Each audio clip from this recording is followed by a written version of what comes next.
राज्य के मुख्यमंत्री हेमंत सोरेन को ईडी ने दूसरी बार समन भेजकर 17 नवंबर को 11 बजे बुलाया है।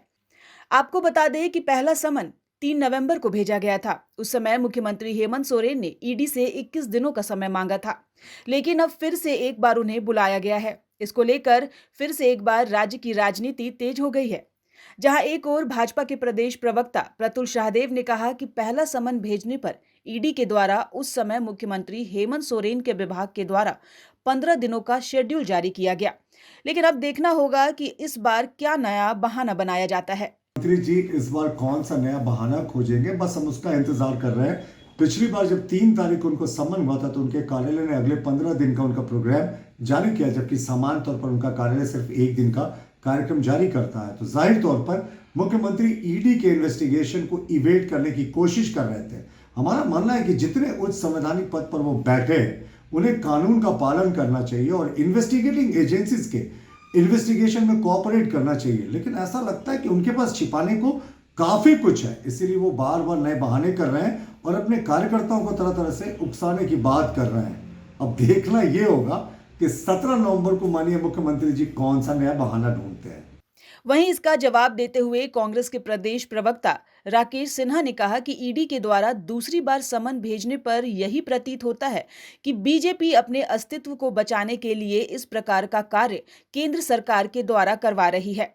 राज्य की जनता पूरी तरह से यह बात समझ रही है। दुनिया को मेरे हकीकत की पता कुछ भी नहीं, इल्जाम हजारों हैं पर खता कुछ भी नहीं।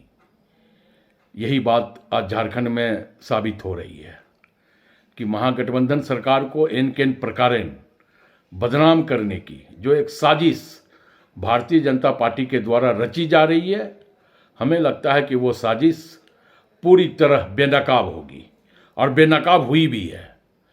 क्योंकि अब भाजपा इस राज्य में अपने अस्तित्व की लड़ाई लड़ रही है, तो स्वाभाविक तौर पे अपना आधार बचाने के लिए, अपना पहचान बचाने के लिए भारतीय जनता पार्टी अब महागठबंधन के ऊपर इल्जाम लगा रही है। हमें लगता है कि ईडी जिस प्रकार की कार्रवाई कर रही है, यह अब साफ प्रदर्शित होता है कि केंद्र की दबाव में इस विकासशील सरकार को झुकाने का, उनकी आवाज़ दबाने का, महंगाई का, बेरोजगारी का, देश की आर्थिक अर्थव्यवस्था का जो प्रश्न बार बार विपक्ष उठा रहा है, उस प्रश्न को दबाने का अब एक हथियार बन करके रह गया है ईडी। तो हमें लगता है कि ईडी से अब हमें कोई डरने की आवश्यकता नहीं। राज्य की जनता एक बार पुनः भारतीय जनता पार्टी को मुंहतोड़ जवाब देने का काम करेगी। न्यूज विंग के लिए रांची से मनीष झा की report. टफकॉन XT600 HCR TMT Riba, अब इंडिया बनेगा एक्स्ट्रा टफ।